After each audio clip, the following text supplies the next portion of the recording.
So a number of years ago, a former, and I stress the word former, less than helpful supervisor gave me the following advice. Why on earth are you choosing to go to look at Palestine in your research? It has been researched to death, has it not? And despite the fact that I felt his advice was somewhat narrow-minded, it did generate much needed critical reflection. You need not look much further than the shelves of the educational bookshop on Salahadin to see the vast array of excellent local and international scholarship that has been conducted in this region. Therefore, choosing to focus on the Nakba, this key defining and watershed moment in collective Palestinian history, I believe was a decision that required robust justification. As I'm sure many of you are aware, there exist some excellent recent studies that have taken as their focus the issue and the subject of Palestinian collective memory and the Nakba itself. Not least the work of Abu Luqud and Saadi, entitled Nakba, a collection of individual personal memories of both the authors and other Palestinian refugees living in exile. Similarly, Nur Mashala's, and I probably haven't pronounced that properly, but you'll forgive me, edited volume, Catastrophe Remembered, which provides a really important contribution to the field. And his most recent work, which focuses on what he refers to as the memoricide of the Nakba, choosing to analyse the means by which Nakba narratives are maintained at the individual level. Yet in spite of these leading studies, I felt there existed an opportunity to explore an area that I have retained quite an interest in for some time, namely the performance of memory, the appropriation of commemoration, and the idea of ritual, commemoration and solidarity. Coming from an Irish, and to some extent, Irish Republican background, the issue of commemorating and remembering past traumas and traumatic events within our past has been one that I have been interested in for some time. My fascination with this type of memory making has led me to spend somewhat dubious amounts of time at important sites of memory, many of which are located within graveyards or cemeteries across the island of Ireland. Over time, I have developed an interest in the ideologies and the histories of rival Irish Republican factions and groups, each of whom have emerged often through bloody internal feuds. So, turning to this evening, well, beginning first with an insight into the comparability of both events, I next turn to explore the theoretical framework within which the study is essentially located, and then begin to explain the way in which both events take place and how I see they are performed on the day itself. Finally, I will discuss some of the reasons why it seems that the Nakba events in Ramallah are more solidarity generating than the Easter Rising events that take place in Belfast, providing some, and I stress, generalisable comments, whilst also revealing a limit to this solidarity. I then conclude that both events under investigation in this study are inherently political acts that are opportunities for marginalised groups to express themselves, and for those interested in rituals of this nature are opportunities to witness the level of social cohesion, fragmentation or solidarity that exists in both settings.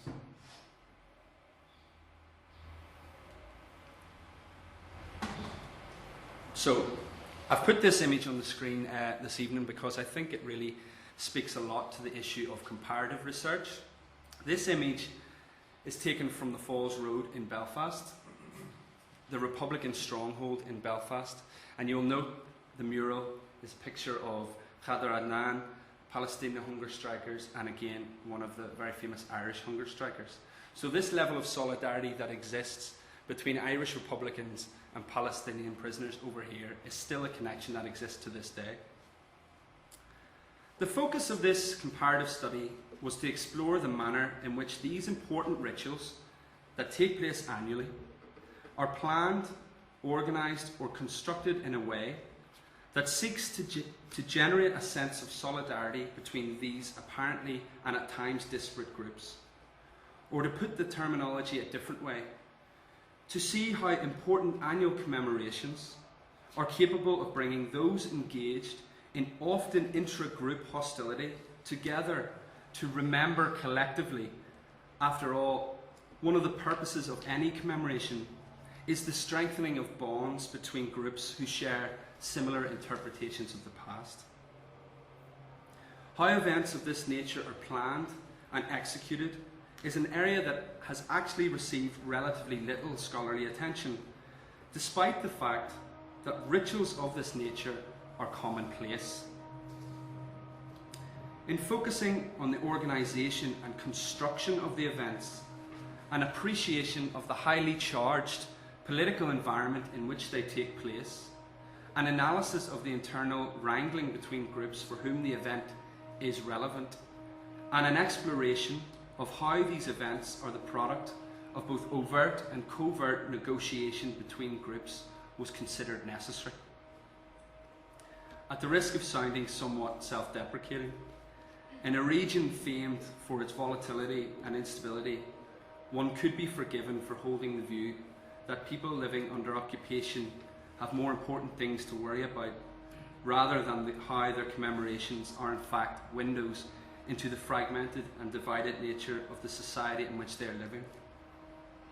However, I would argue that the organisation and the subsequent public performance of these events are just that: interesting, staged performances that speak to the internal power dynamics of both regions, and events that warrant more attention than we have given them thus far.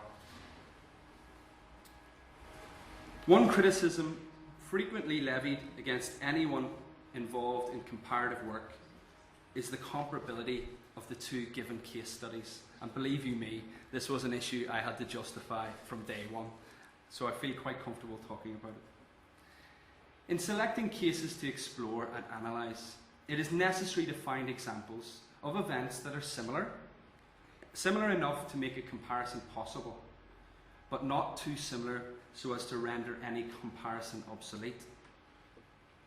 Whether rightly or wrongly, comparisons are often drawn between the conflicts in both regions. And accepting the argument that all conflicts are inherently context-specific, this is a comparison I try to avoid. That being said, the conflict in Northern Ireland has had a lasting impact on the future of the island of Ireland. So too the ongoing conflict and the occupation of the Palestinian people. Whereas the conflict in this part of the world remains more intractable, or seemingly more intractable than ever, the conflict in the north of Ireland has moved towards a period of slow and at times painful transition. Therefore, it is possible to argue that both societies under observation are involved in a period of conflict, albeit at different stages on the conflict spectrum. That is perhaps where a comparison of the conflicts themselves should ultimately end. More important for the purposes of my study and for the purposes of this evening is the fact that the events themselves that are being remembered, the 1916 Easter Rising and the 1948 Palestinian Nakba, are comparable commemorations in so much as they are the defining moments in the history of both societies under investigation. No other two events in the group's collective histories have shaped the future of the people in both regions more than these two. As a key figure in the Palestinian NGO, Stop the Wall, stressed to me, the 1948 Nakba is and was the single most important date in the Palestinian calendar. So too a senior member of the PLO Department of Refugee Affairs, who highlighted that on the 15th of May, you wake up and feel completely different because this date, this moment in time, is ingrained in your memory. In Ireland, perhaps alongside 1921 and the partition of the island itself, the 1916 Easter Rising is considered the moment when the wheels of motion towards Irish independence from British rule effectively began. Therefore, it is possible to conclude that for both societies under investigation, modern history has turned on these watershed moments.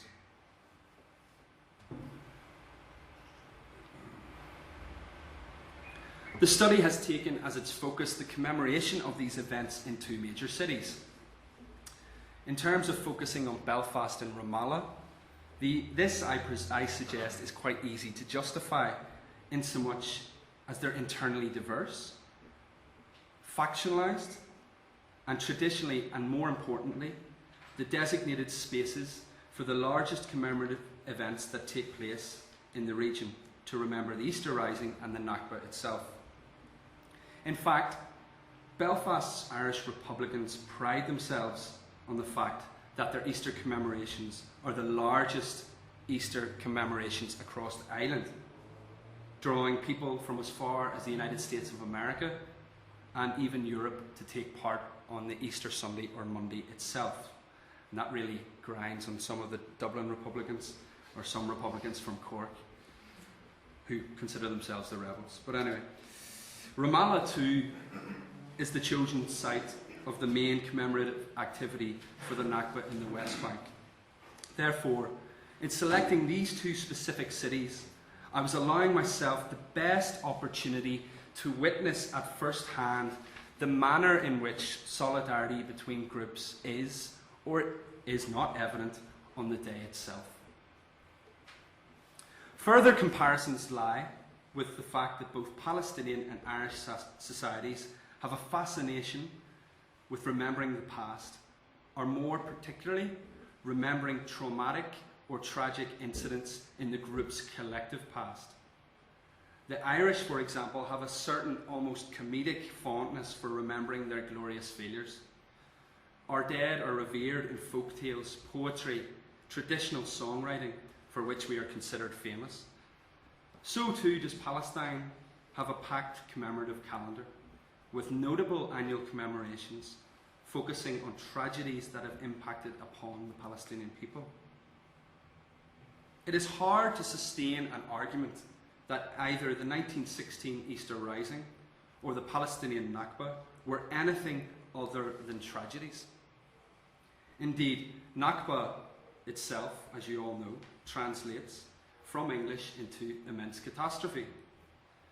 So too the 1916 Easter Rising, despite its long-term ramifications, is considered by many to have been nothing more than a pathetic skirmish on the streets of Dublin that ultimately led to the execution of some of Ireland's best and most talented potential future leaders. Therefore, the ability of both societies to recall these tragic moments in their past is comparable, and thus, I suggest, makes a comparison both interesting and worthwhile. Okay, so I'll be honest with you, I don't want to bore everyone to tears with a deep theoretical exploration of the power of ritual, but it is hard to escape from it in this work. Some of this work was and remains deeply theoretical. Therefore, it is incumbent upon me to outline the socio-anthropological underpinnings of the work, the theoretical hook that I was always asked to find by supervisors, in order to better understand how I have come to interpret these commemorative events. And again, I stress, this is my interpretation. In terms of their ability to generate social cohesion, or in fact highlight internal division. I promise I will try and be as brief and as clear as possible on this. Despite, as Mandy suggested in her introduction, being a relative latecomer to the discipline, I was immediately influenced by the work of Emile Durkheim, most notably his theory on ritual.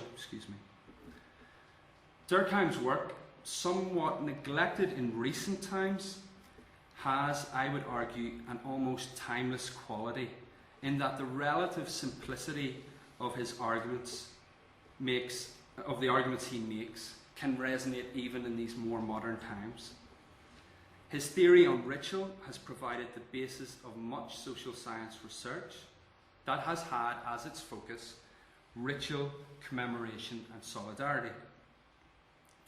At its most basic, Durkheim argues that ritual events, such as weekly church services or other communal gatherings, give structure to society by gathering groups of people at symbolically important spaces and at designated times in order to recommit themselves to the overall ideals of the group to which they ultimately belong.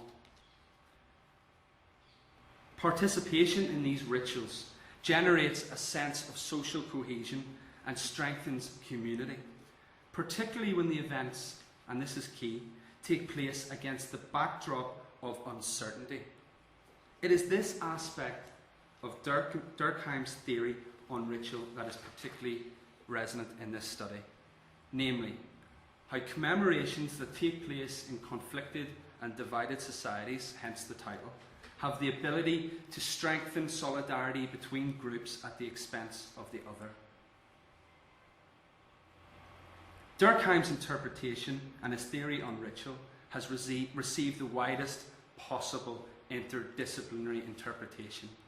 Sociology, anthropology, political science, history have all taken his solidarity thesis, tweaked it to fit their own means and ultimate outcomes. Leading scholars such as Paul Connarton, Emerito Etzioni, and David Kurtzer all have chosen to focus on the solidarity thesis as the mainstay of their work.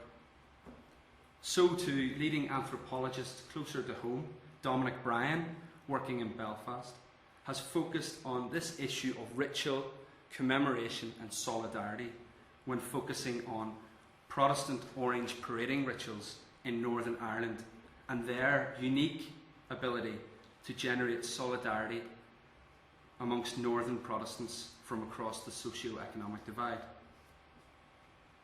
However, commemoration is a unique form of ritual behaviour. It is about memory recall, remembering the past in the present day and for a particular reason. I would make the argument that people simply don't gather at Easter time in Belfast out of force of habit. They do so for a particular reason. Similarly, those who organise the events have a specific rationale or reasoning for doing so. As George Orwell once famously commented, those who control the present control the past, and those who control the past control the future. His sentiments are particularly applicable here. The manner in which past important events are remembered by groups in the present day speaks volumes about how they interpret their past, but more importantly, it speaks very much to how they view their collective future. By analysing commemorative events of the nature as I'm discussing, it is possible to witness at first hand the level of social cohesion or fragmentation in any given society. As Etzioni has said, rituals of this nature are windows into the nature of any given society, and thus must be considered one of the most useful resources at the tool of any social scientist.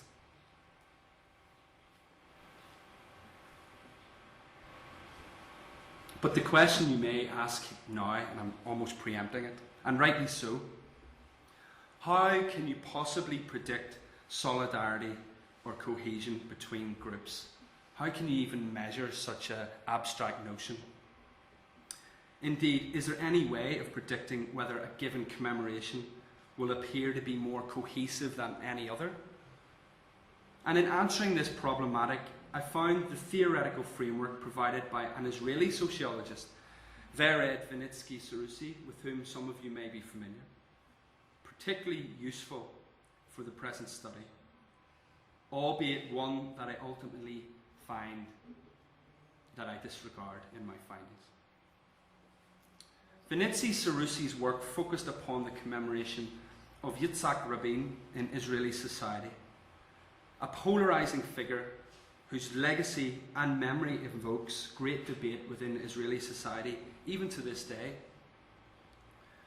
The argument that Benitzi Sarusi suggests is that a commemorative event will be able to generate social cohesion, bring people together, and ultimately generate solidarity when the link between the commemorated past and the present day needs of the group as a whole is no longer particularly relevant, where the relationships between the groups remembering is not particularly fraught, or when the event in question takes place against the backdrop of a relatively stable political environment. And this is what she refers to as her tripartite model for analysing social cohesion within commemoration. And in reverse, a commemoration is more likely to appear fragmented, disjointed, or haphazard, and therefore seemingly unable to generate solidarity, when the link between the past and the present day needs of the group as a whole remains particularly strong, where their relationships between the groups remembering remain quite fraught, and where the event in question takes place in a highly charged political environment. The findings that I gathered over a couple of years, and after much discussion with a range of stakeholders, ultimately challenge her theoretical framework and have formed the basis of a paper in response to her.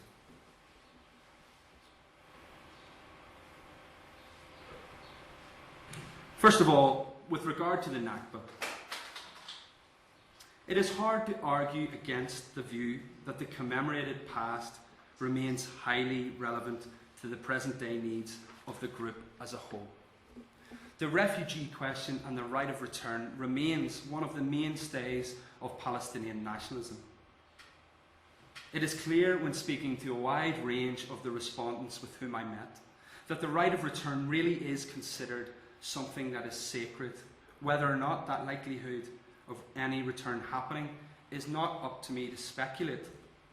What is relevant in terms of the commemoration is the fact that the past event being remembered in the present day remains highly significant and very relevant indeed.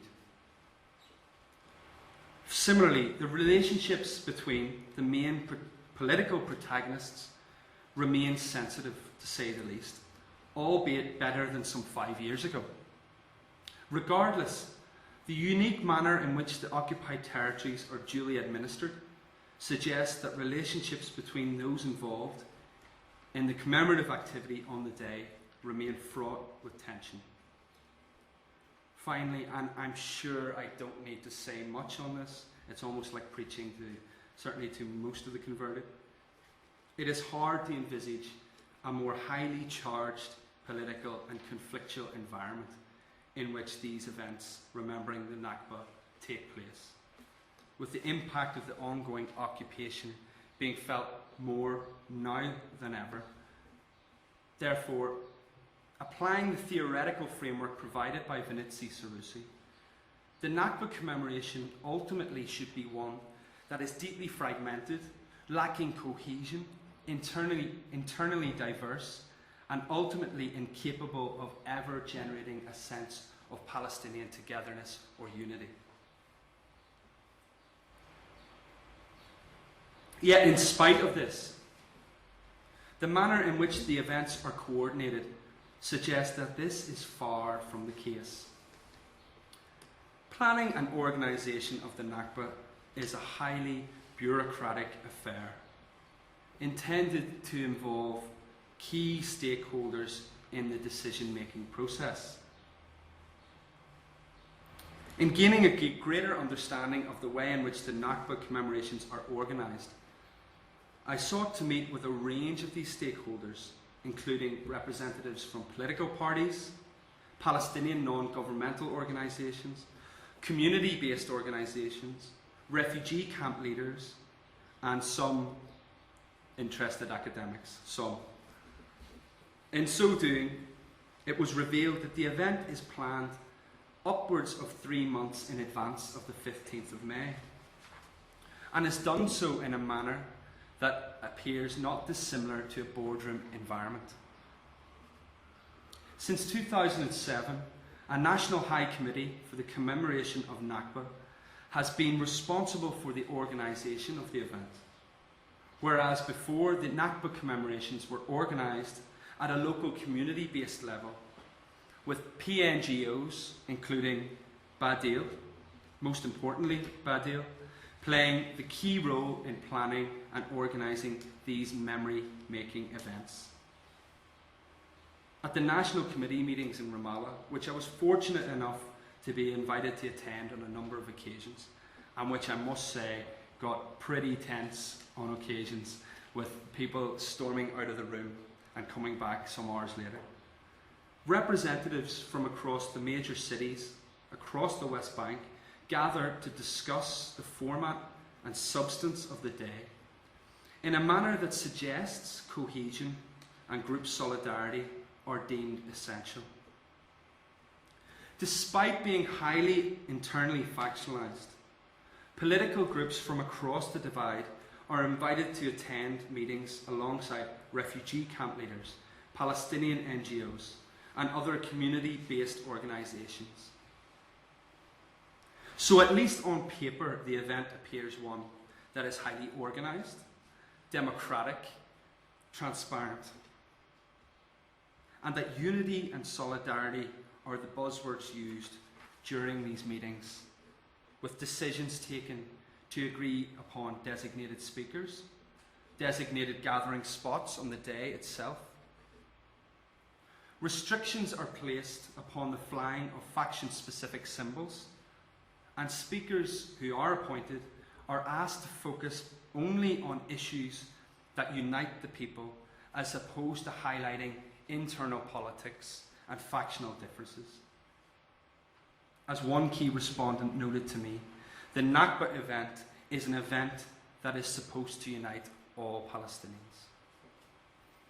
And this is just a snapshot of central Ramallah, which I'm sure many of you have been to the Nakba commemorations in Ramallah before, so this is nothing new, I'm sure, to some people.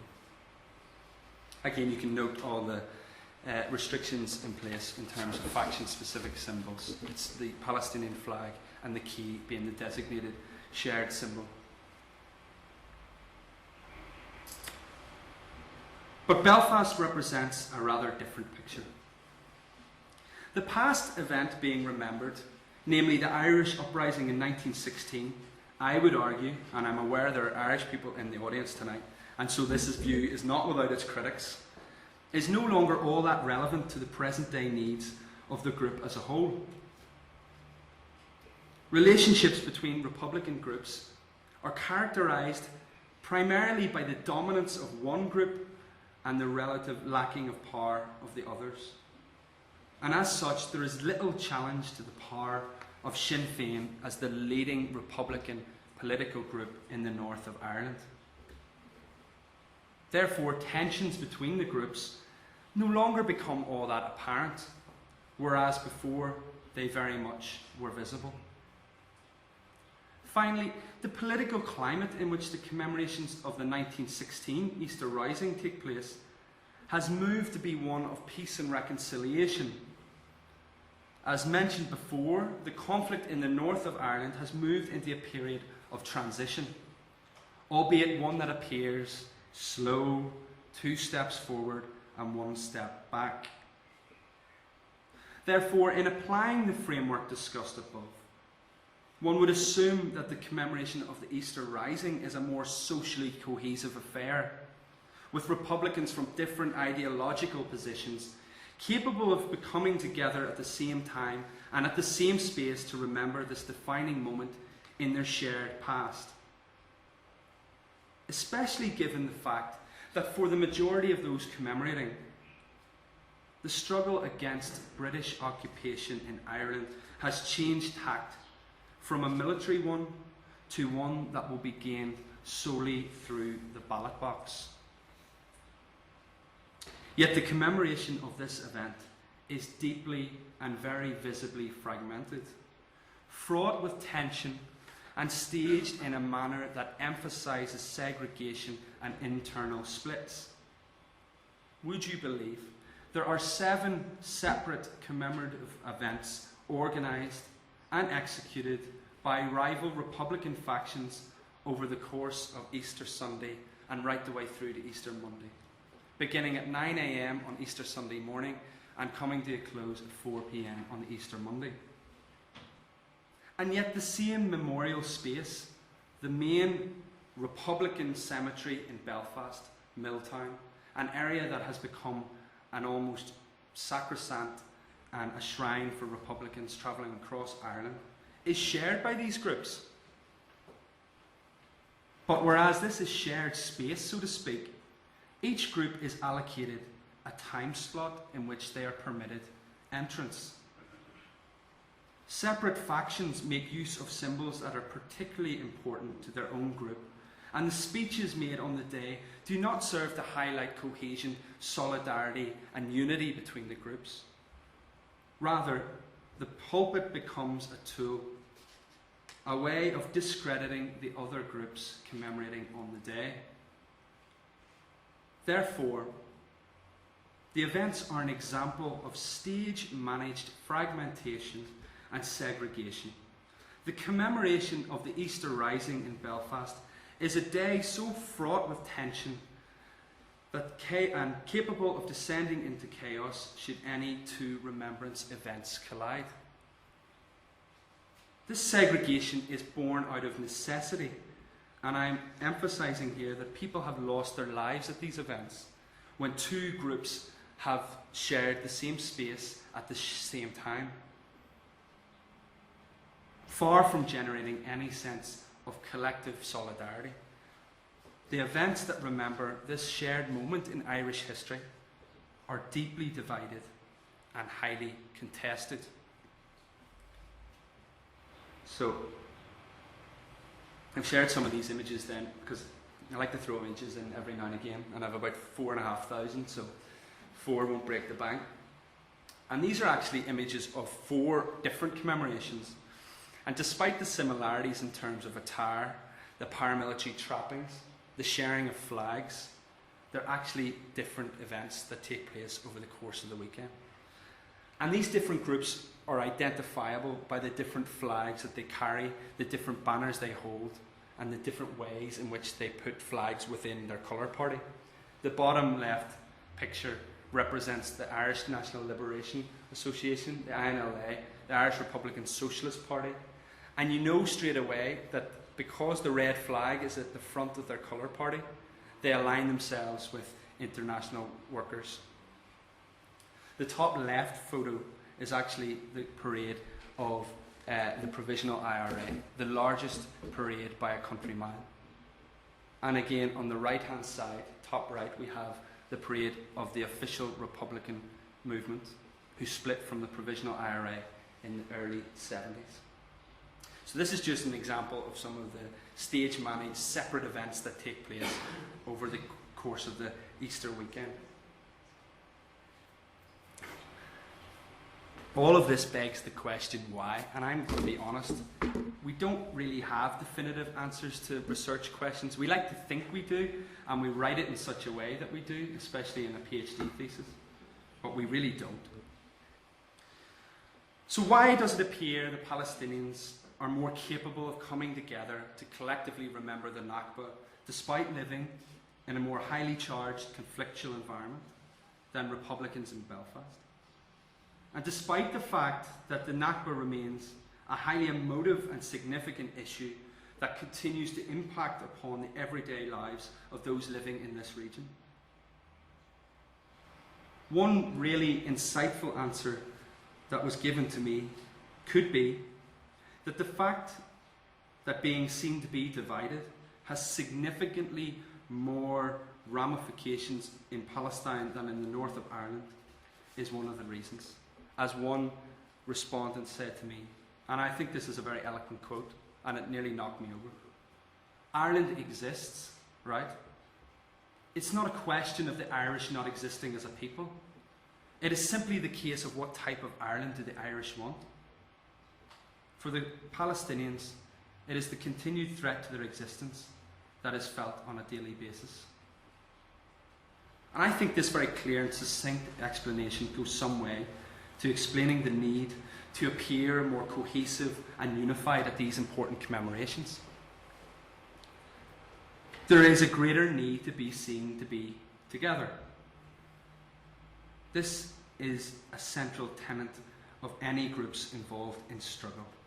Indeed, in the early days of the conflict in Northern Ireland, there were far fewer separate events organised to remember the Easter Rising. It is actually with the onset of peace and a relatively calm political climate that the groups have subsequently emerged to organise their separate events. Being seen to be together and internally cohesive carries far greater ramifications in a conflictual setting when arguably the stakes of being seen to be divided are much greater. And perhaps also there is an acute awareness of a global audience watching the events as they unfold in Ramallah. This was indeed the case in 2011, when the world was very much gripped by events as they unfolded across the Arab world.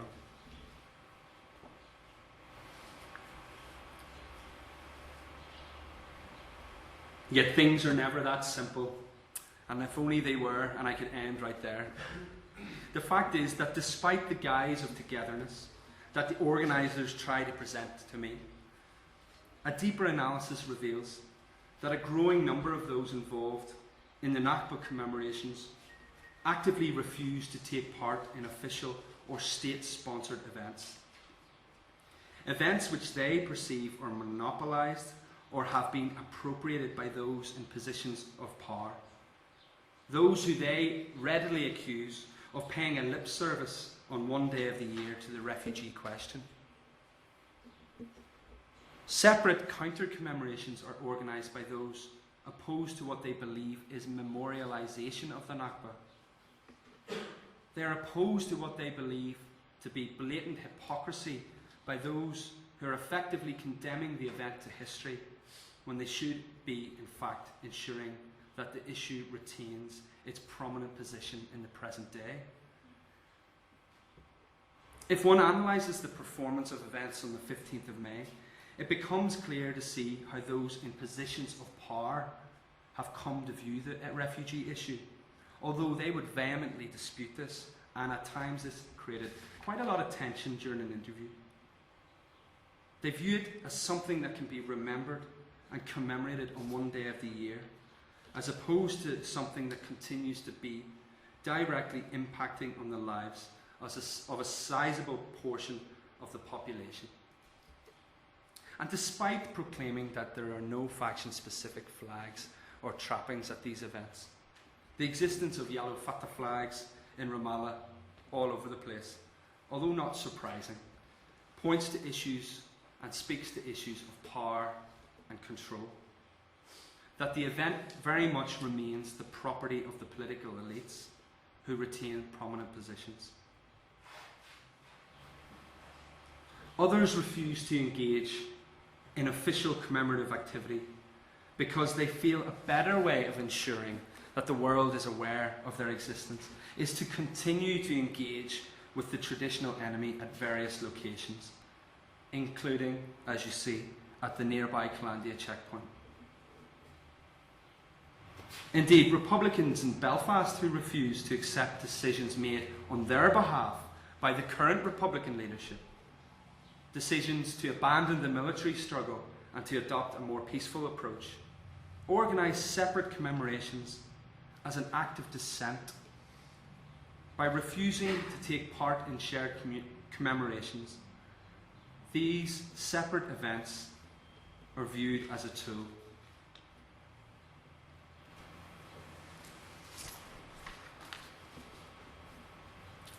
All of which points to the power of these important rituals and to the view that an analysis of their organisation and performance says much about the internal power struggles that exist in regions famed for their instability. Not only can rituals serve rituals of this format serve the Durkheimian purpose of strengthening bonds of solidarity between groups. I mean, good examples would be commemorations of Bastille Day, for example, in France, or American Independence Day. Commemorations and rituals of this nature are important opportunities for marginalised groups to promote a message of dissent to their own perceived leadership.